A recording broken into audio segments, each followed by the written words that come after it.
Abarera Legos Ram Ori Banish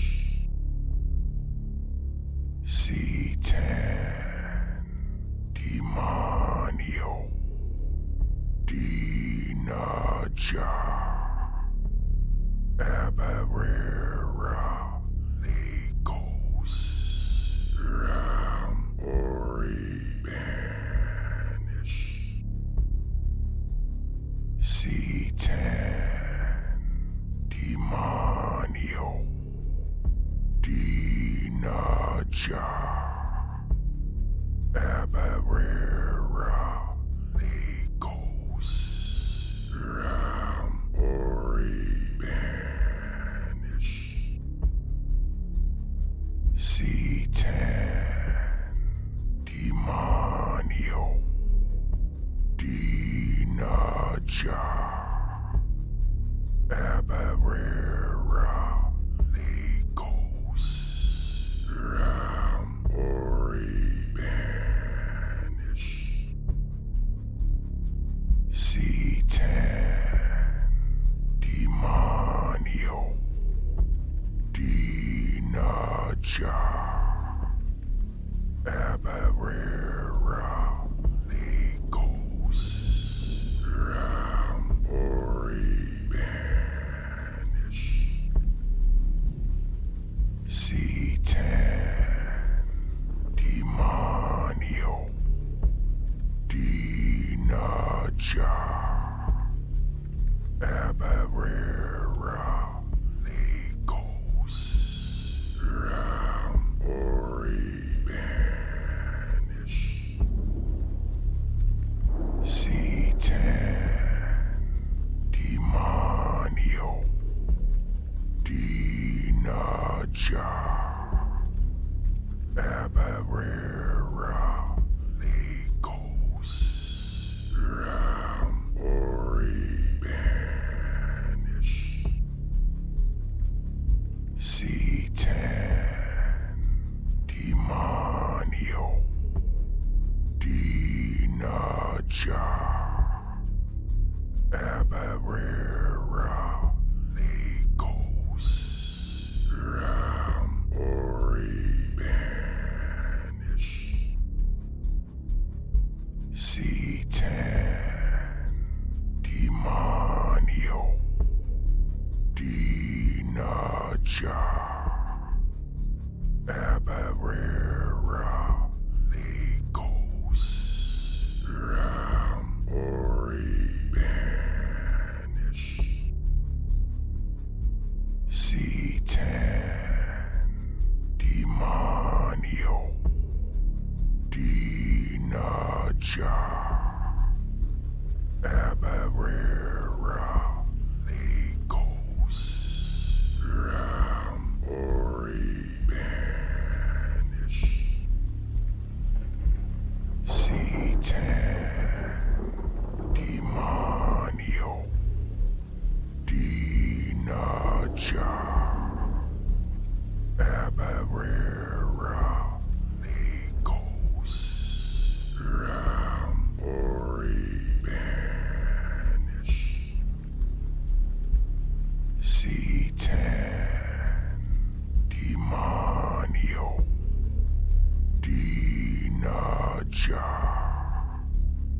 Abarera Legos Ram Ori Banish C10 Demonio Dinaja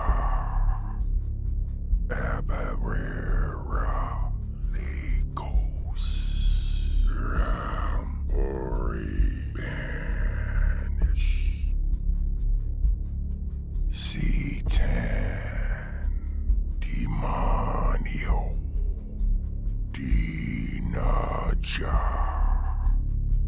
Abarera Legos Ram Ori Banish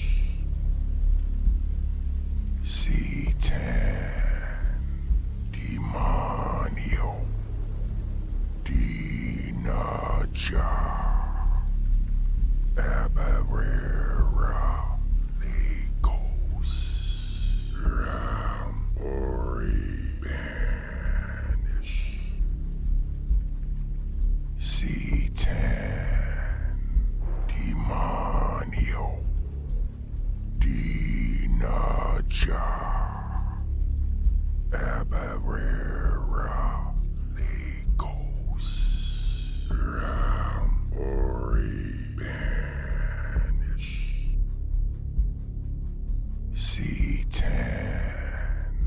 demonio, dinaja,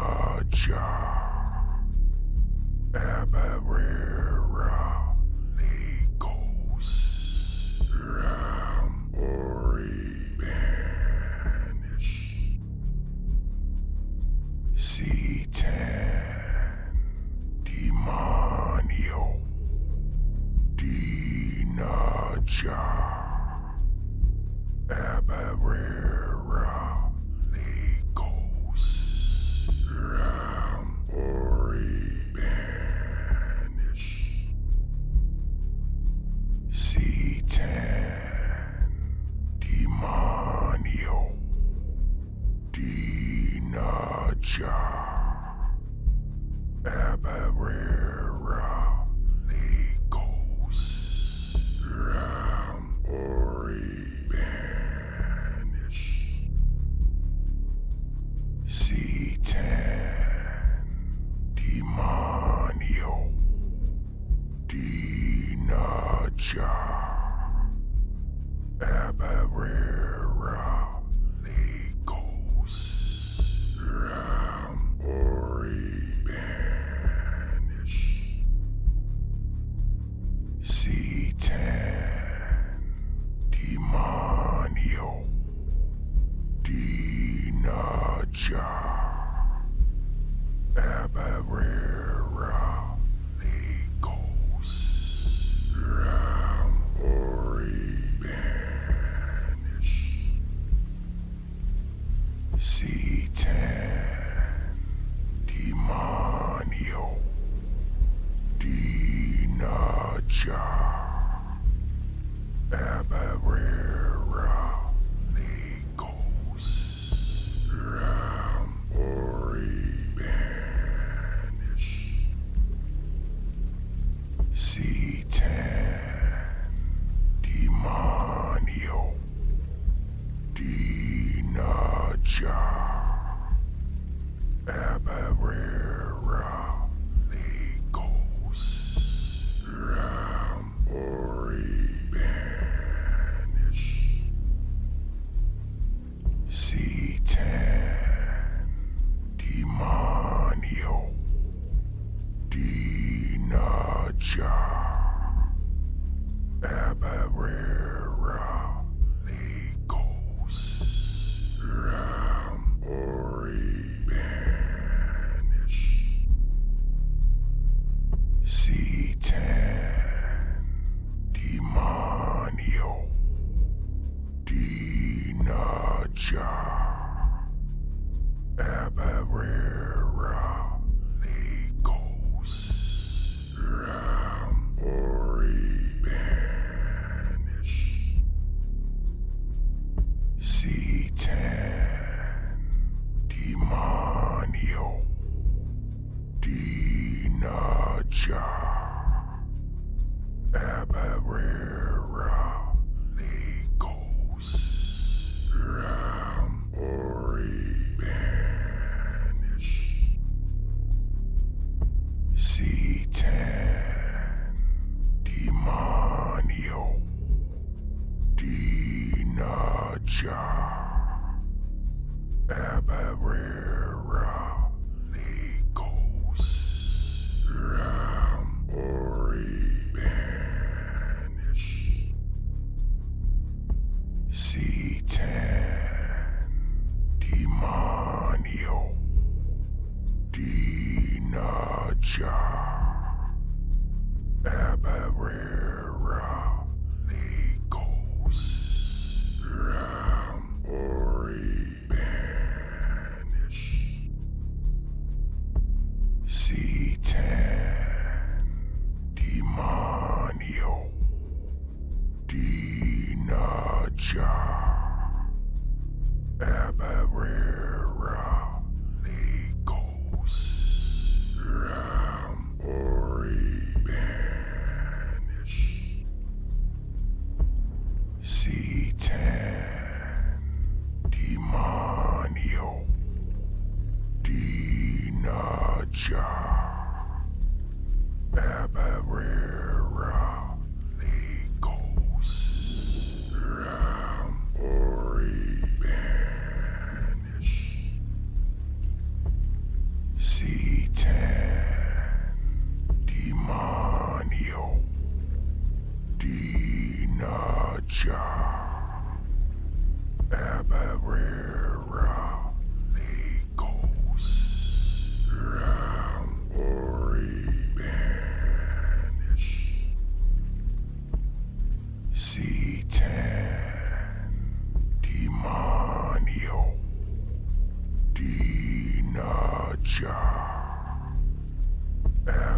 Abarera Legos Ram Ori Banish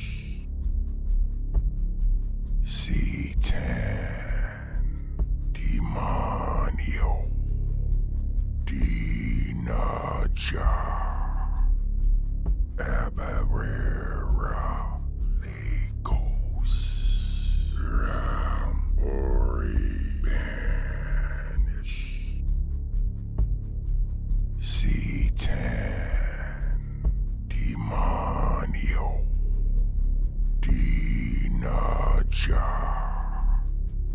Abarera Legos Ram Ori Banish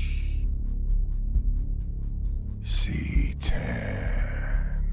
Demonio Dinaja Abarera Legos Ram Ori Banish C10 Demonio Dinaja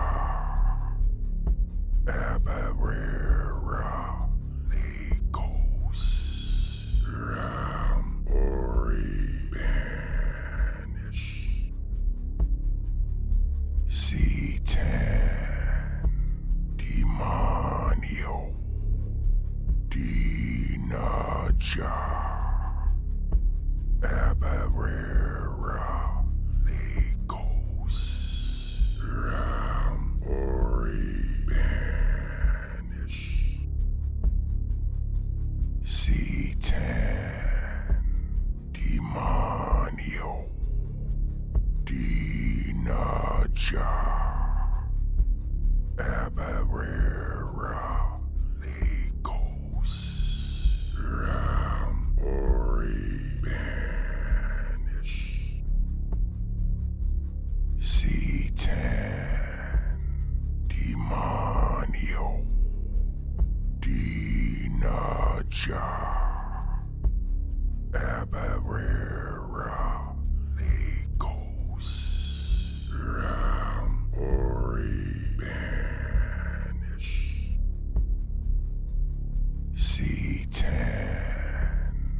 Demonio Dinaja Abarera Legos Ram Ori Banish C10 Demonio Dinaja Abarera Legos Ram Ori Banish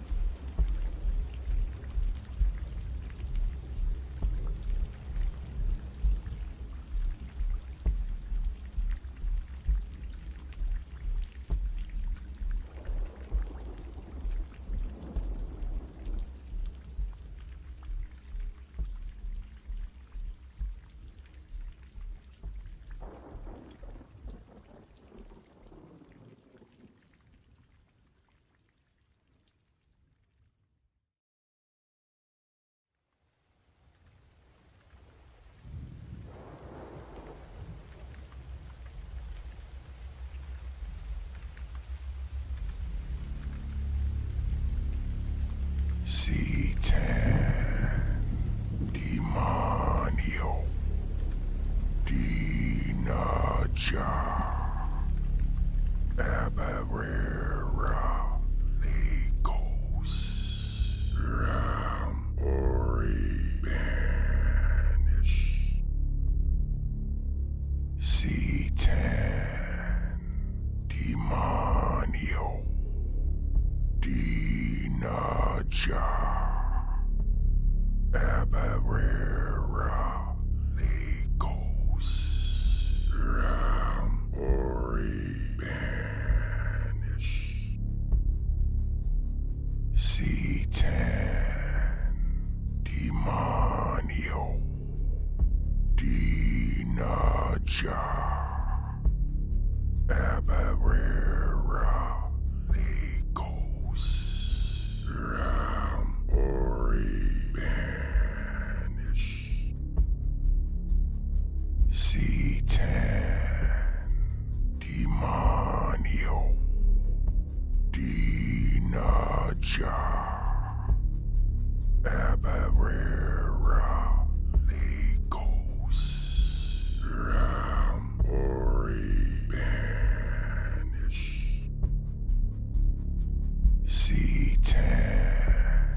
Demonio.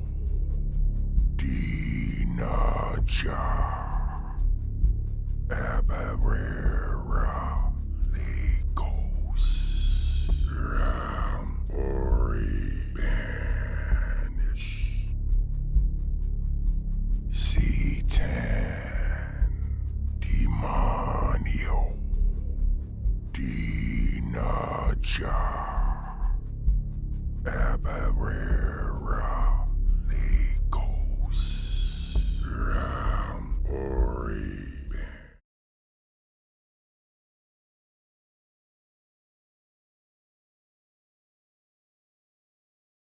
What's up, everybody? Welcome to Apocrypha. I am Addy Shade. Over here in this box is Mystic, and then below me is Rook. Is Rook Tempest, right? Is Tempest? Yeah, okay. All right, good. It is. Yeah. Yes. Excellent. Mysticus Salonicus Excellent. and Rookius Tempeus. That would be So- Tempestius. So, for anyone wondering, I'm going to assume that some of you might have been curious about where Dyra has been the last 3 weeks, right? So we've been continuously saying that she hasn't been feeling well, which is true, which is true. She hasn't been feeling well for like the last few weeks, not a bit longer than that. But we now have an understanding of why she hasn't been feeling well. And the reason she hasn't been feeling well is apparently we have a biscuit in the oven. Is how I'm going to put it. So There's a biscuit in the oven. yes, there is currently at this stage an 8-week biscuit. So that is why he has not been feeling well, and why she is not has not been on the show. She's currently upstairs laying down, probably watching TikToks. So That's the fun part. right. So yeah, honestly, I don't think she'd be able to get through it if it wasn't for that damn phone. I can understand that. Yeah, no, I get it. Like I don't say that maliciously or anything like that. It's just stating an observable fact. Um, so yeah, and yeah, I figured it'd be a good opportunity to kind of mention that, kind of put it out there. And also the next 2 weeks, this is going to be the last show for Apocrypha for the next 2 weeks, because next week we have a ridiculous amount of stuff that we have to do next weekend. And the weekend that follows that, we are going to be in the air. So yeah, so this is going to be the last show for at least 2 weeks. I'm hoping not 3, but it depends on if everything is set up the way that it needs to be set up. That first week back in Mexico was where we're going. Yep.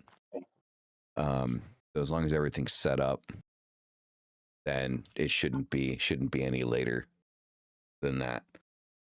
So yeah, this is it for A at little least while. this month. But yeah, so there you go, guys. So because I noticed that Maeve, threw in Dyra's name in the chat, and I was like, oh, All right, let's, kind of put it out there, what's going on, right? Um, I'm sure she's tried all the things like peppermint oil and all those fun stuff. oh yeah, yeah. It seems to be a thing where it's just like when she eats, she's okay for like a half an hour, and then she needs to eat again. I think it's like a blood sugar thing. Could be. Oh yeah. I mean, there's gestational diabetes. There's all kinds of stuff. Yeah. So, like, as long as she's eating, like, she seems to be fine. So, lots of fluids and yeah, stuff like that. That's the only way. Exactly. So, anyway, with all of that out of the way, right? So for also anyone wondering about like her ritual services, spell services, things like that, all of those are still going. So if there's anyone out there that is looking for spell work or ritual work from Dyra, then again the website is the best place to go, which is Black Magic. So just go ahead and do that. That's what you're looking to do. You know, you can't promo it, so I might as well, right? Hey, So yeah. Also, I know I uploaded it to the server, but I got new ink that I'm very proud of. Nice. I like Right, that one. so it's in the itchy stage right now. Like I just want to scratch the hell out of it. And I kind of look like I'm slightly special needs because like in public I'm walking around and I'm going like this.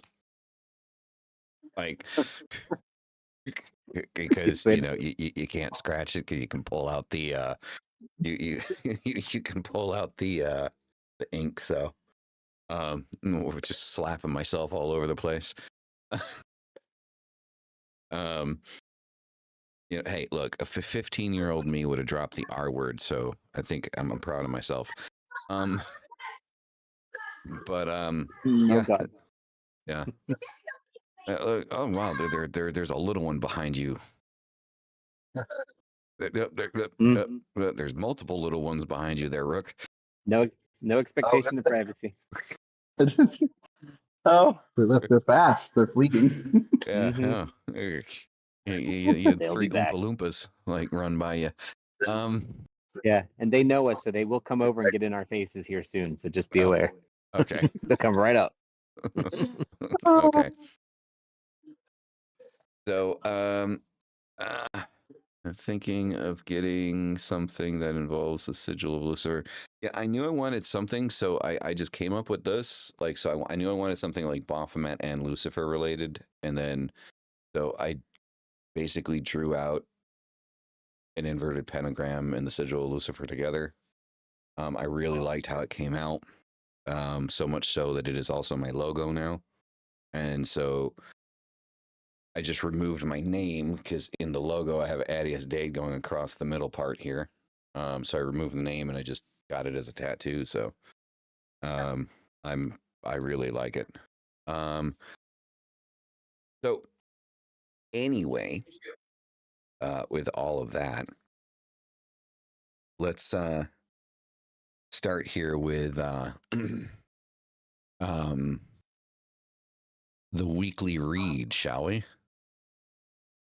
So Mystic, what deck do you have for us this week? So this is the Divine Masculine. This deck is actually one that I did the Shadow Tarot. Well, not me, but I know Rick and we did the Shadow Tarot, like coursework thing that we did with the videos. This is the deck that I used for mine. So I haven't used it on the show yet because it's been locked up in that for like 2 years. So we have 3 cards. Interestingly, I've been shuffling them this entire time, by the way. And all 3 of them are major arcana cards. So that's going to be interesting. I feel like I'm screaming. So The first card, and again, we're talking, what are we doing the next week? What do we need to pay attention to, and what's coming on is strength. Where's my camera? There it is. So in my representation of strength, it shows up when we need to bring more strength into what we're doing. We need to pull in the idea of strength, but not as in like I control or I own.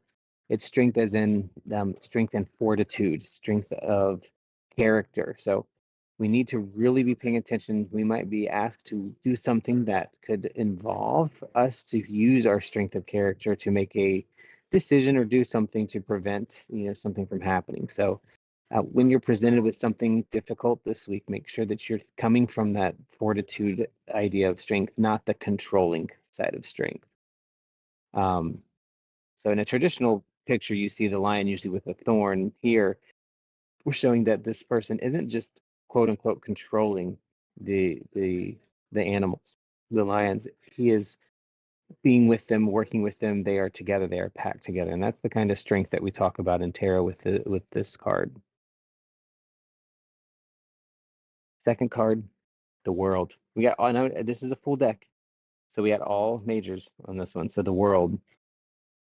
And this world, one of the biggest things that shows up in the world is the infinity symbol, right? Because that means no end, no beginning. So the energies that we're pulling through and the things that we're thinking about over this week are things that will continue, whether or not we want them to, but they are fulfilling. They are taking us to the next level. This is a really good week of energy for completing things so that new things can start.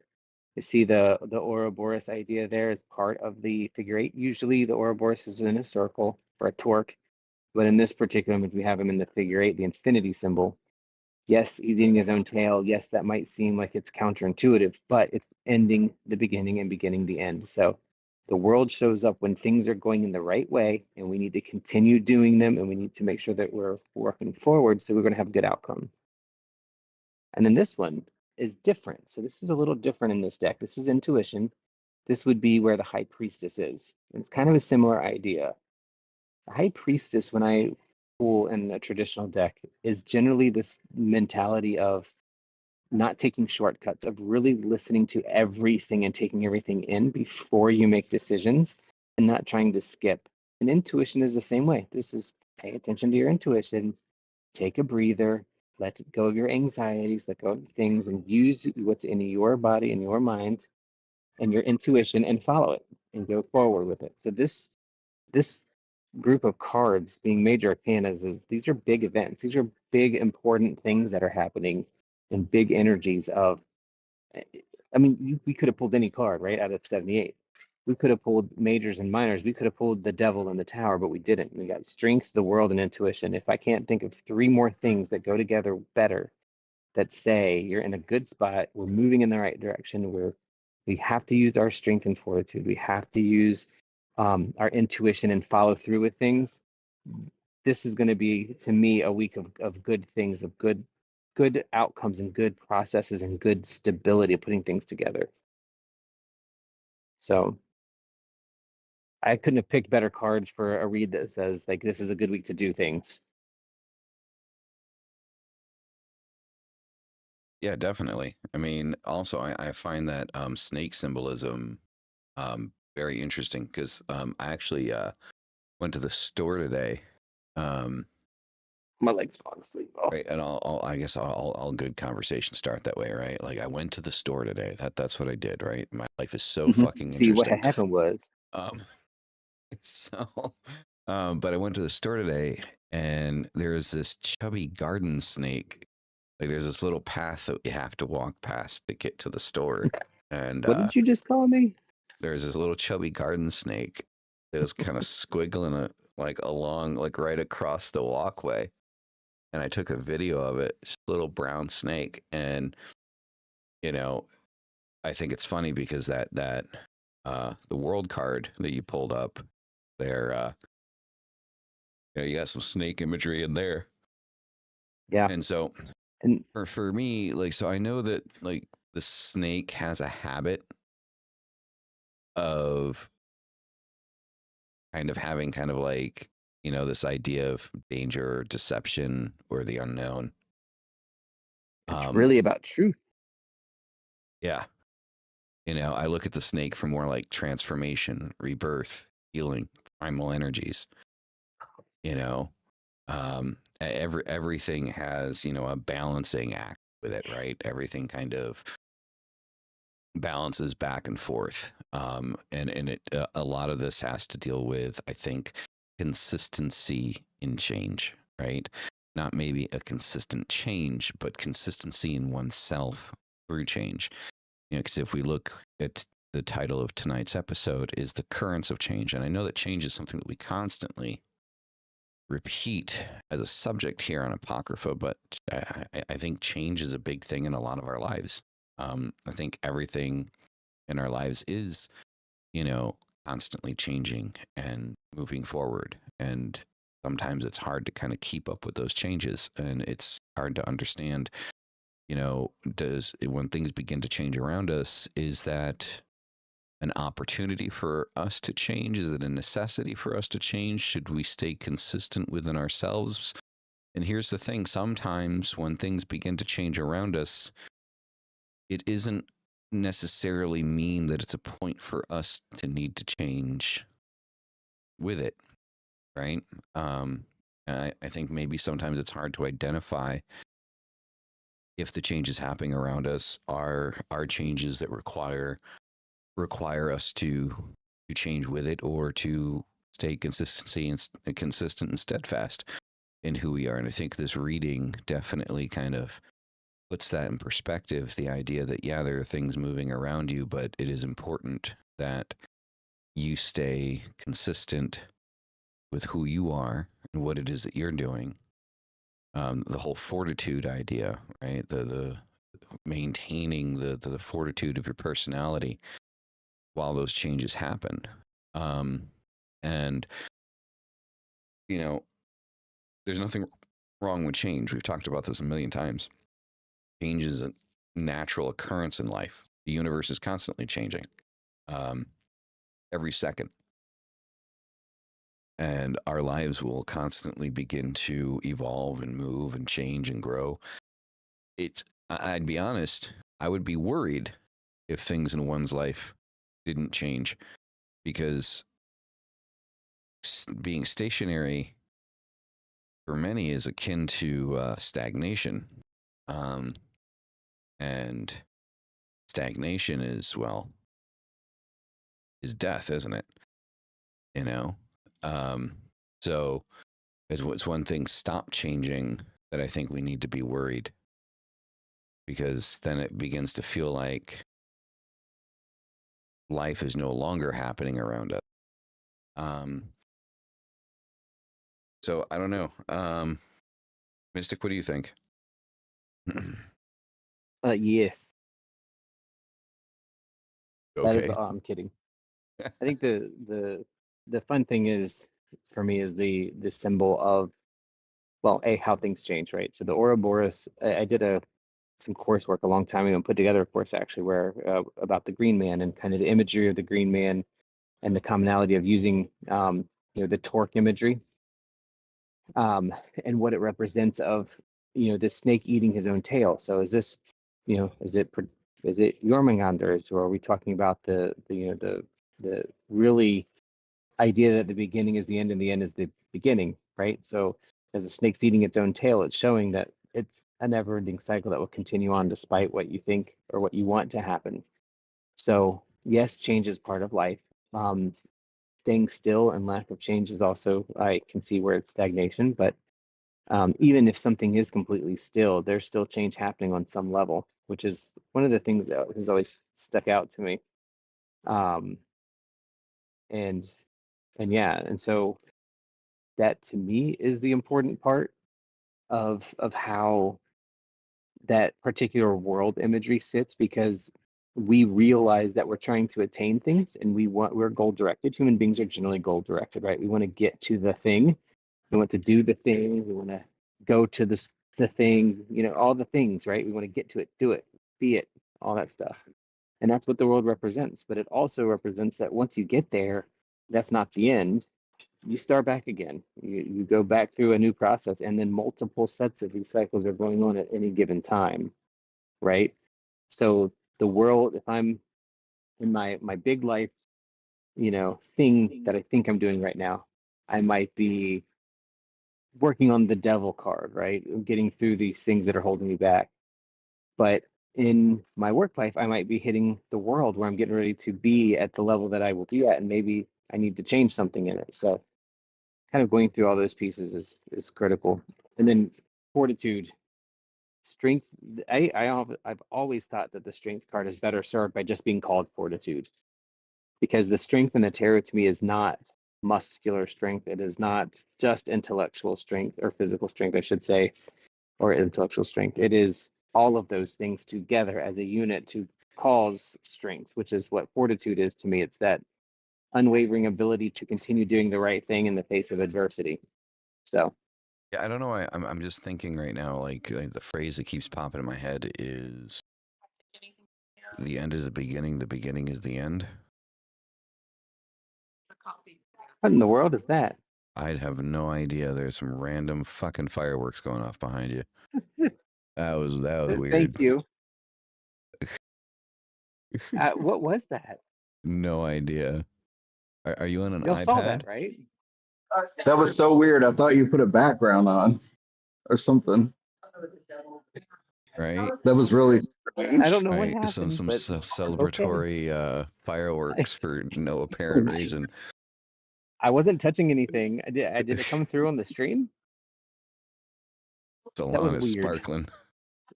Look, I'm telling you, we got the world, we got strength, we got we have this fortitude, we got the intuition, and now we got sparkles, and we got everything is just happening. That's synchronicities, but that's for another conversation. Right? All right. So Rook. That was insane. Rook. What is your take on what's being spoken about thus far? I think that I like that word fortitude, but to be strong through change and your intuition specifically to me and lately is usually about people around you that might I don't know, might be scheming or doing something. The snake does remind me of truth and to pay attention to your gut and to stay strong because people will try to try you. And then is it the moment you're going to be quiet and strong in that way? Or are you going to react and take action against them? So I don't think of it like the snake, like being hidden or in the grass, but really like a light that reveals what people are around. And it takes two types of strength. Either you're quiet and you're steady, or you take action on them. And this last week for me, it's been a one of taking action. I'm not gonna be quiet and just be strong that way. So it's constant change. Yeah, definitely. Definitely. Quickly, Slim Lewis, thank you very much for the $5 super chat. Greatly appreciate it. He says, in my experience, once I started working with Lucifer's current, I learned I needed to flow with it. Can't resist it or ignore it. Flow with it. I completely agree, Slim Lewis. Lucifer's energy is definitely something that's coming back up into the forefront of my work. Hence, I guess, again, like kind of like one of the reasons why I have Lucifer sigil tattooed on my left hand, right? And obviously, very specifically, I got this tattoo on my left hand because of left hand path. And so it's, having,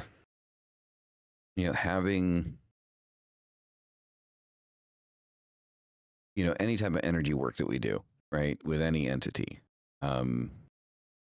When we think of change, I think the entity that comes to mind the most, the two that come to mind the most, is Lucifer and Belial.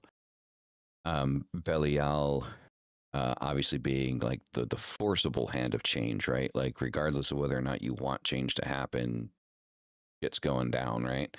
And like you want change, you'll get change. It's just not going to be how you're expecting it to be. And Lucifer, I don't want to say that Lucifer is a softer hand when it comes to change, but because Lucifer is the morning star and Lucifer does is the light bearer and guides the path, right? When you want to affect change, right? A gradual change, a more controlled change, then Lucifer is definitely, you know, the entity that you kind of want to be working with for that gnosis. So quickly, like, because we're talking about Lucifer, so it's relevant, and I don't want to miss the opportunity here. So I just posted in the Discord. I thought I'd posted this before, but apparently I didn't. I actually have a whole design that I did for this, but I'll read it as is. And I'm gonna read the translated Latin parts of it. So I'm gonna read it all in English, but it goes English to Latin. And if you want to read the untranslated version, then you can go to the Discord and read it. So hopefully all of you find something in this, right? So, Lucifer, light bearer, illuminator of the abyss, I call to you, not in fear, but in flame. Ignite the blackened core of my soul and ignite my darkness with your light. Light bearer, who fell but did not fall, guide me through the garden of shadows. Rip the veil from the eyes of my mind, that I may see the truth, cruel and naked. I reject the chains of blind faith, and I kneel only to understanding. Give me eyes to see. Open the serpent's mouth within me, and whisper truths that burn the unworthy. Open the hidden gates of wisdom, and pour your sacred venom upon me. I seek not salvation, only sight. I crave not comfort, only the crown of knowing. Free me from the sleep of ignorance, and pour into me the fire of awareness. Lucifer, son of the morning, prince of exile, I offer my mind as the chalice. Fill it with the wine of forbidden wisdom. Let your will be done in darkness as it is in light. In your name I awaken. In your flame I burn. And in my ashes I rise. So it's the Gnosis prayer that you guys can say to directed towards Lucifer. And I think with the topic of change, and we're talking, about Lucifer, then I find that relevant. And I think that that's the big thing when it comes to change, right? Is I think change is scary when we don't have control over it, and we rarely ever do, right? When changes need to happen, we rarely have control over the things that are changing around us.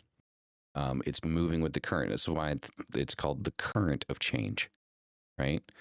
There's an undertow. There's an undercurrent. It's constantly moving. Sometimes you can kind of just float around and move along with it, and then sometimes you need to start paddling, right? Sometimes you need to start paddling against the current, like if you want to keep things where you're at, which is significantly more difficult. It's always a lot easier when you paddle with the current, right? Most of us, a lot of the time, we try to paddle against it.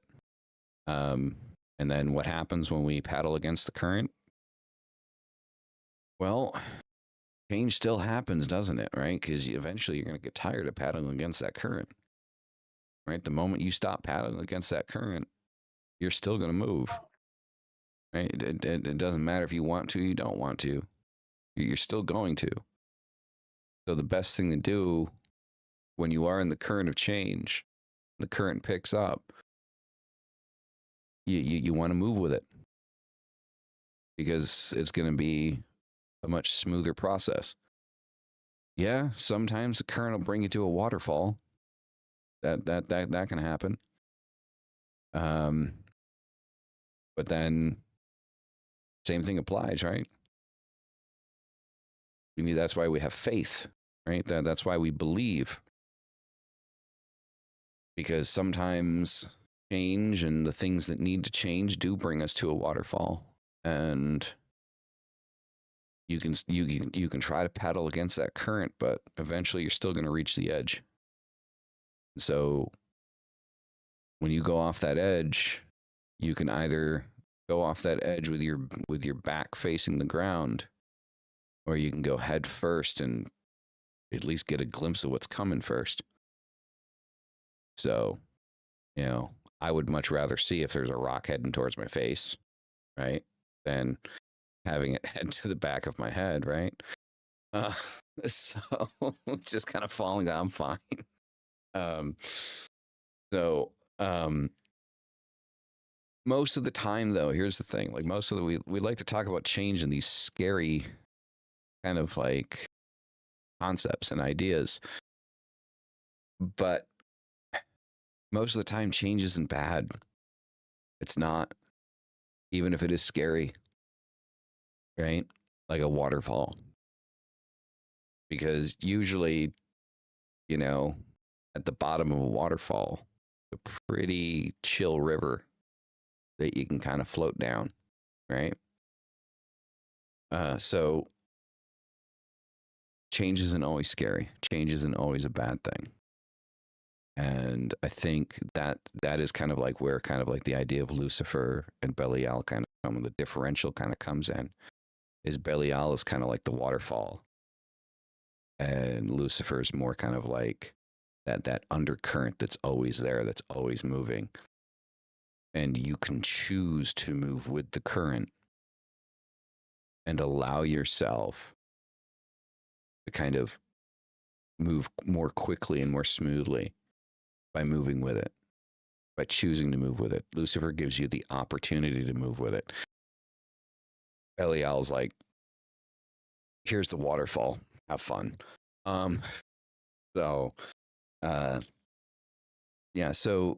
going back around here, Mystic. So I'm talking demonic entities, right? Like, what about you? Like, what are some more pagan entities that you think kind of like represent change? There's about 6 little demons running around here. There you go. Sorry, that was inappropriate. I should be hurt for that. No, it's all good. Dude, so every one of them, like and same could be said for what you're talking about too, but the ones that come to mind are things that are represented by the triples, right? Like your triple god, triple goddess, because they represent the cycles, which again is a huge topic for us. But you're looking at how things come in and change throughout life, but that's also representations of every cycle, right? Using the water reference, the one thing that I think of a lot is we talk like there's two sides, right? You can paddle up the creek and go with the flow, or you can go against the flow. And a lot of times we think going against the flow is where you get the most what's the word? You get the most out of it. You get stronger because you're going against the grain. You're having resistance, and going against resistance is important. But also, sometimes we need to go with the flow, because going for the resistance, like you said, we lose that energy, we lose that time. And it's really important to understand there are other directions to go too. Sometimes going with is the best. Sometimes going against is the best. And we have to look at the things around us, like our intuition, like the strength and the fortitude to help us decide which way we're going to go. Or do we step off into the bank and wait for it to calm down? Or do we, flip over and float on our back where it's nice and easy? And I think those are the things that are important when we talk about, how things are going in life, because the change is occurring, whether we like it or not. It's how are we going to respond to it, and it's different with each situation. So I usually go to the triple goddess and the triple god ideas, the youth, the father, the sage, and thinking of how those things cycle. But I also think of celebration. And I know this is a little bit different to kind of bring this in, but I feel like it just triggered my mind with, was it Disciples of Lord Dionysus, however you prefer to say it, is the element of celebration, the element of, and this is different than stagnation, but celebrating where you are, of being present in where you are so that you can recognize and appreciate the change. And it's one of the things, Dionysus was one of the first really entities I was introduced to and spent time with. And it really, what I learned is you don't always have to be looking for something different or a change in order to make things work for yourself, right? It's okay to celebrate where you are, even if it's not where you want to be, because where you are is where you're supposed to be. And that, again, kind of aligns with this whole go with the flow for the most part, and then know when to, paddle up against the grain. We can Yeah. use any entity to have that discussion. You know what I mean? Yeah. Um, Well, I but think, those are some of the ones I can go to. yeah, and I think, like, I mean, we like to use the water reference because we know water's always moving, but Yep. sometimes, you are standing on dry land. But even if you Mhm. are standing on dry land, things are still moving around you, you know? Like what water we use water a lot as a reference for change because it's constantly moving, right? So Mhm. like, even if you don't want to be moving, you're still going to be moving. And dry land as well, I mean, not many people, outside of being in their house, stay in one spot. And even then, there's still change happening. I think the idea is that the we are worried and anxious about change, but we also, when we're stagnant, we worry on a cellular level that, or it's even a different level that we may not recognize it as much. Mm-hmm. So that's why, and I like the river reference, because the water reference, because you can always, there's four dimensions to go in, right? Yeah. There's still, there's up, there's down, there's in, there's out, there's sides, there's all these different directions that you can think of when it comes to change. And I mean, really, things are always going to be in change, and again, we get comfortable with where we are and think that, oh, I'm comfortable, I don't want change. Well, sometimes that's the thing that will kill you, right? If you're resistant to a change that needs to happen. The key is allowing yourself to be confident enough and paying attention enough to the world around you to understand when it is right to make the change, or allow change, or go with change in your life. And that's where spiritually reaching out to those entities or those ideas or concepts comes in handy, because that's, is it time to change? Nobody can tell us that but yourself. Is it time to dig your heels in? Nobody can tell you but yourself. There's no external thing that's going to tell you to do that. There are many external things that will give you guidance to it, but you have to pay attention to see them. Mm.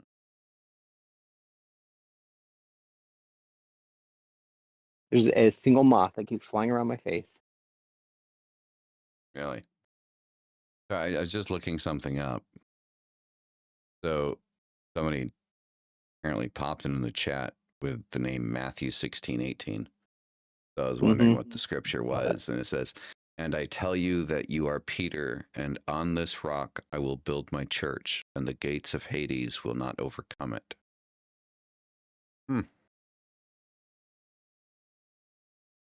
Interesting.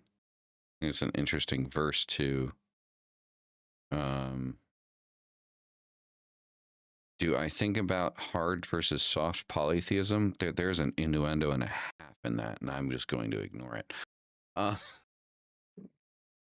So we've actually had this conversation before. I am what would be called a soft polytheist, and I say that very loosely. Oh, another innuendos. And we've talked about this, and because I don't know for sure how I fit in between soft and hard.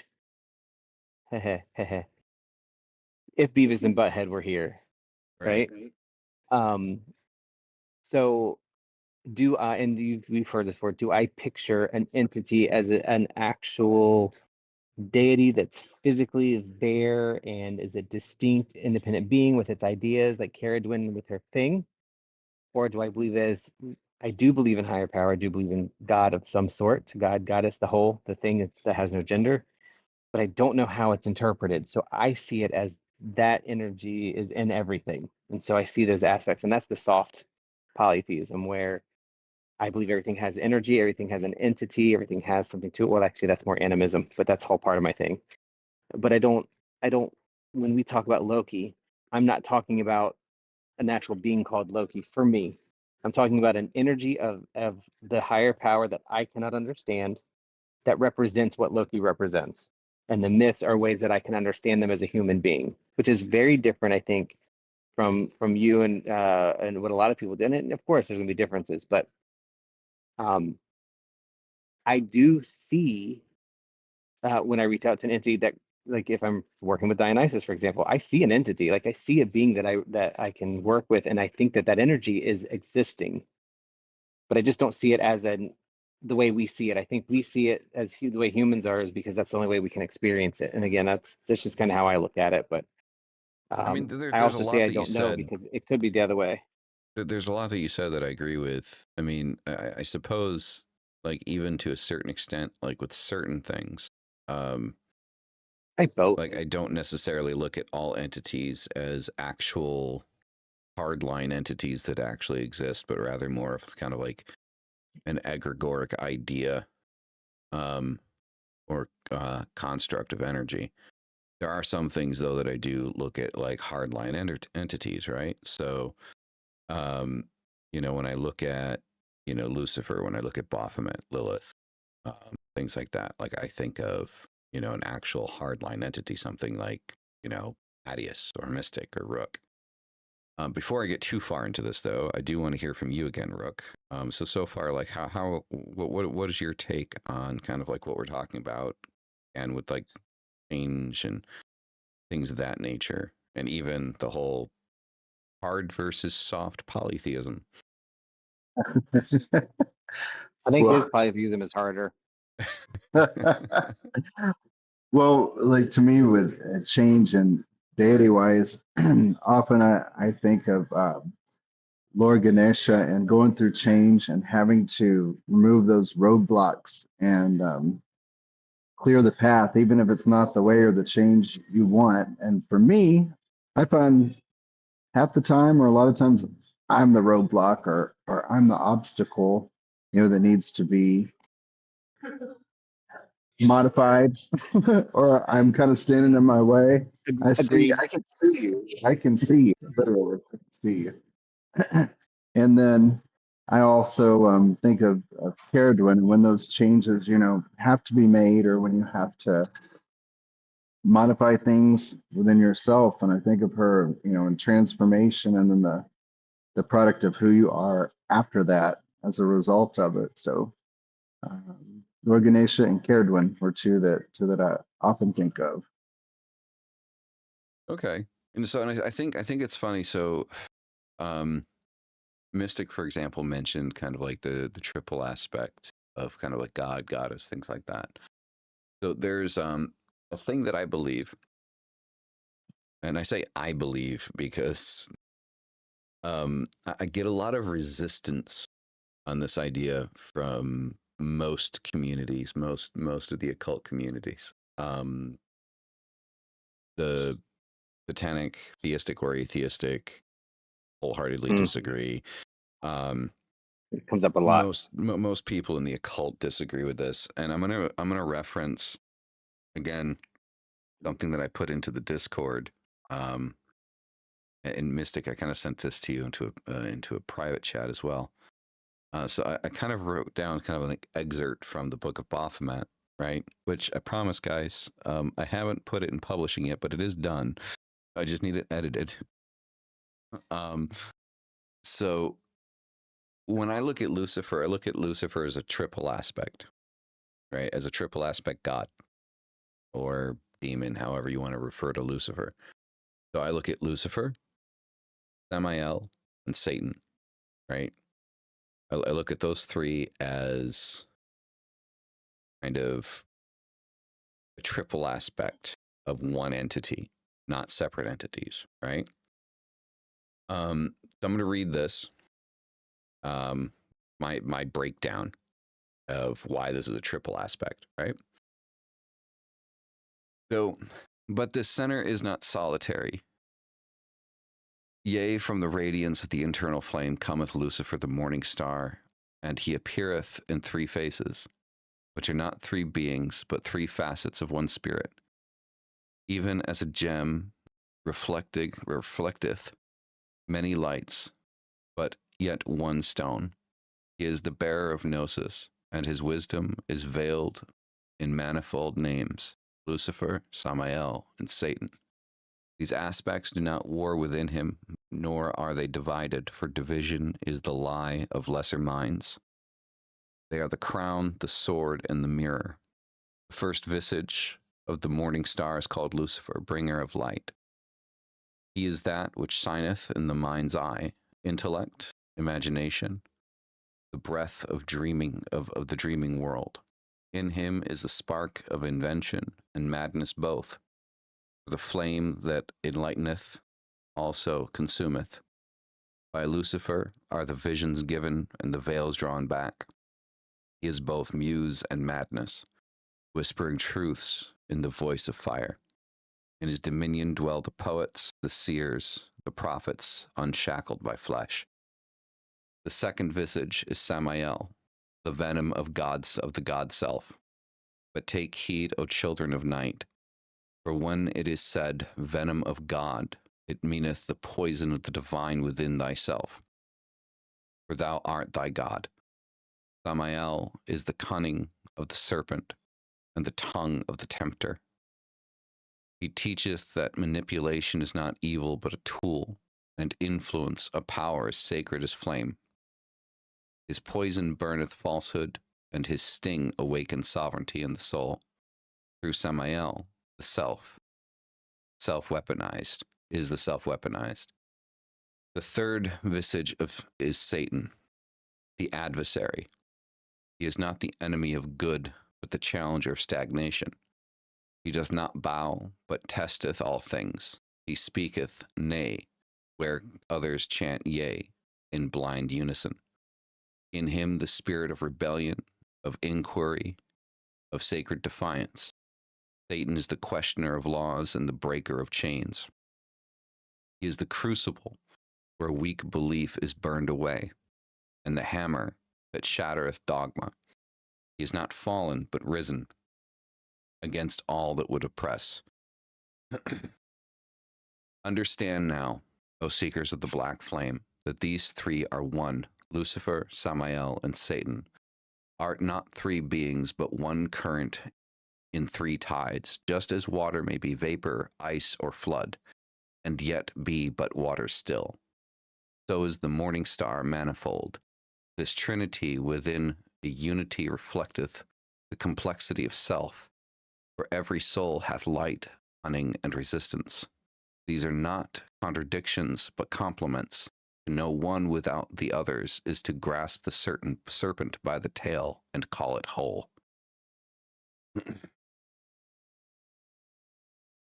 So that's kind of like my breakdown on kind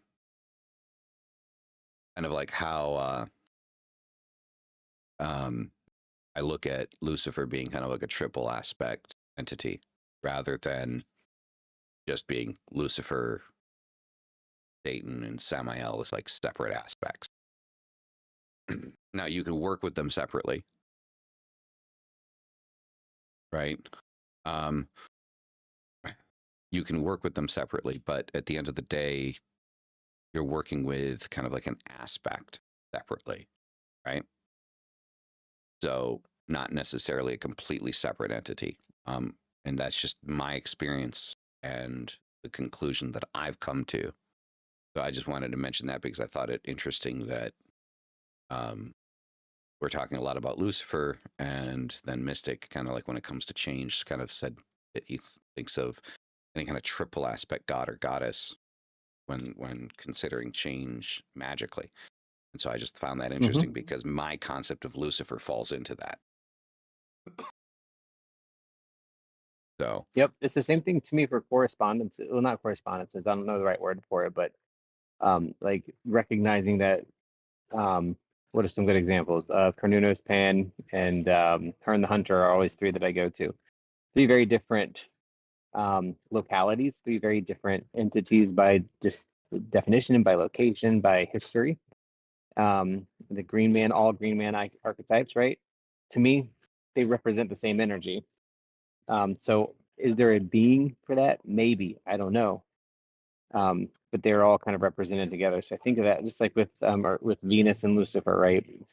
Lucifer meaning the morning star, that energy of the beginning. We talk about correspondence. That's how you think of the East, the morning, all the things about starting the day, getting the things going up, getting something moving. That's what Lucifer would mean to me, is the initiatory action of something, the morning of something, bringing it forth, giving it light, making it happen. Like that's the energy that I would get out of that correspondence. But for me, I would more likely be calling or working with Venus with that. But it's the same energy, it's the same thought process. Yeah, definitely. And the same as if I was using the triple goddess, that would be the maiden, right? The maiden, the mother, and the crone. The maiden would be the representation of Lucifer or Venus, and then the mother would be the more, I guess, probably the more watery aspect of it as you go forward to each piece. So Yep, exactly. Rook, you're just about to get called on, and you disappeared. he had to go to the bathroom. Oh, okay. Fair enough. Fair enough. I'm just glad he muted. The Blessed Virgin Mary is the new Lucifer? No. So so here's the thing, Matthew, when it comes to the virgin aspects inside of Catholicism, at least Catholicism specifically, because the thing is depending on where you are in the world depends on how many virgins there are. Because for example, if you go to Mexico, you have La Virgen Maria, which is the Virgin Mary, but you also have the Virgin Guadalupe. The Virgin Maria and the Virgin Guadalupe are also aspects of the Santa Muerte, right? So in that you have a triple aspect inside of that. You have Maria, Guadalupe, y La Muerte. So then again, that would be the maiden, the mother, and the crone, right? So Maria or Mary would be the maiden. Guadalupe would be the mother, and Muerte would be the crone. Would be how that kind of goes. The lady gets around, not Mary. Yes, she does. I didn't say that Santa Muerte was Mary. I said Santa Muerte is connected as an aspect of Maria and Guadalupe. So the thing is right, like you have to kind of figure like what kind of Catholicism are you talking about? What kind of Christianity are you talking about? Are we talking about Mormonism? Are we talking about Protestant? Are we talking about Baptist? Are we talking about Southern Baptist? Are we talking Orthodox, like Eastern Orthodox Christianity, right? It's not made up by Satanists. Most Satanists are atheistic and don't even believe in Satan. Most Satanists believe in a philosophy of self-importance, of self-deification. They're like the modern day OG left-hand pathers, right? Like the LaVeyan Satanists, No, Santa Muerte is Catholic. It goes to show how very little you actually know. No, you don't condemn it. Santa Muerte is very Catholic, and highly accepted, especially in Mexican Catholicism. So no, don't call me son, or I swear to God, I will ban you. I'm not your son.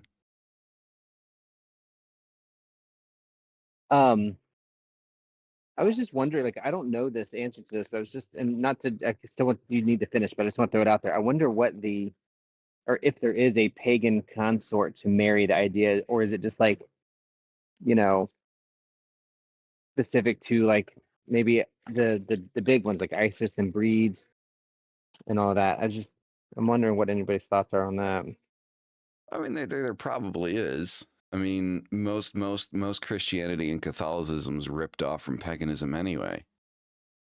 Yeah, for sure. So, I'm sure that there is, some, pagan representation that, got kind of ripped off down the line.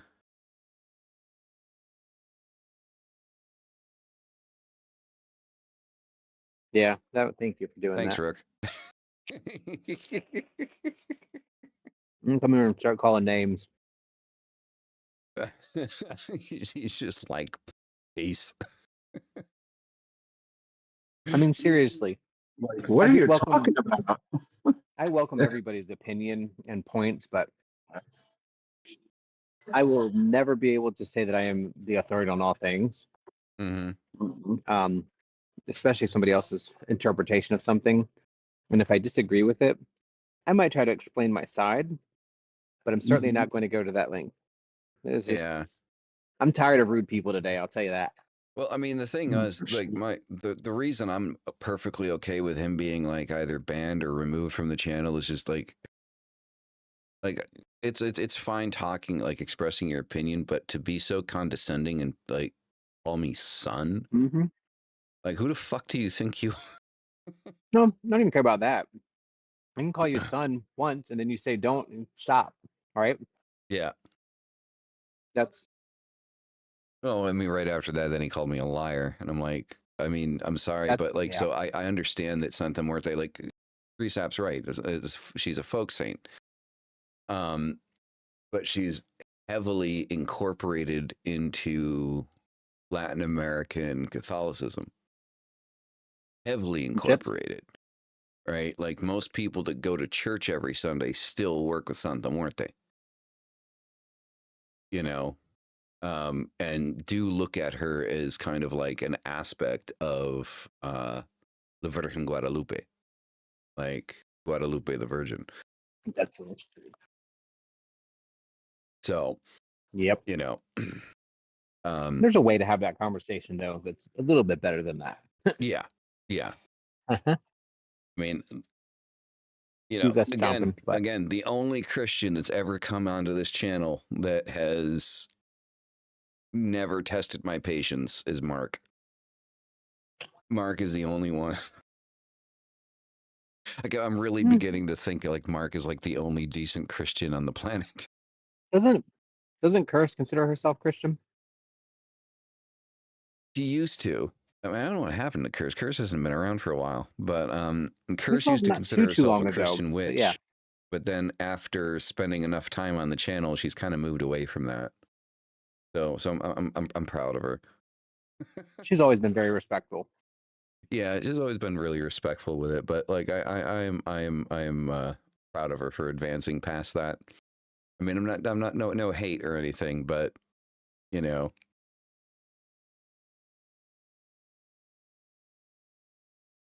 but it's interesting. It's interesting to see. It really is. But Mhm. anyway, with all of that being mentioned, that is actually going to conclude today's episode. Actually, I wasn't talking. You haven't chatted. Sorry. That's hilarious. So, Sorry. but guys, I'm sorry that we started late, but it does seem like we had a higher, more consistent viewership starting a little bit later, though. Mm-hmm. So I think Thank you. maybe that's a discussion we should have at some point this weekend or in the next couple of weeks of our start time. Because I feel Yeah. like when we start at our normal time, we're more than half done when people really start to kind of pile in. And then tonight, it seems like, Our Lady of Guadalupe was big in New Mexico. Yeah. Yeah. I mean, and that was the phrasing I was looking for, is because in English it's Our Lady of Guadalupe. But in Mexico is the Virgin Guadalupe. It's confusing in Mexico because the thing is you have La Virgen Maria, which is Virgin Mary, but then you also have the Virgin Guadalupe, and then you have Santa Muerte, and the three of them do some weird dance type shit between them, and they're kind of connected, but they're not. Like it's weird. Like I'm not going to pretend to fully understand it or know everything about it because I don't. But he was very rude. Powerful figure. Yeah. Yeah. Very much so. All right, everybody. It's good timing because they're stuffing their faces and Mystic's got cream all over his fingers.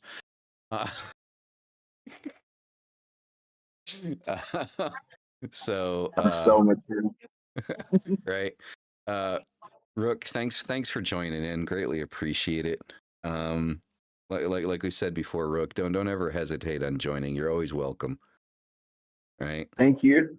Yeah, no, not a problem, not a problem. I really do wish Dyra was here though, because like when it comes down, she would be able. She understands that interconnectedness between the three aspects: the Mary, Guadalupe, and the Santa Muerte. She understands that more than I do. Keep a track of that. Like keep a little notebook line of the things that we miss her on, so that we can have a show where she gets caught up. Okay, yeah, that sounds good. I like that idea. Yeah. So I'd love to hear her points on it too. Yeah. You would have whooped that dude's ass. Yeah, exactly. Exactly. So on that note, thank you all for coming. You guys are fucking amazing. This has been Apocrypha. I am Adius Dade. That is Mystic Salon. That is Rook Tempest. Hope you guys enjoyed it, and we'll see you guys in the next one. Hail thy fucking self. Peace the fuck out. Deuce.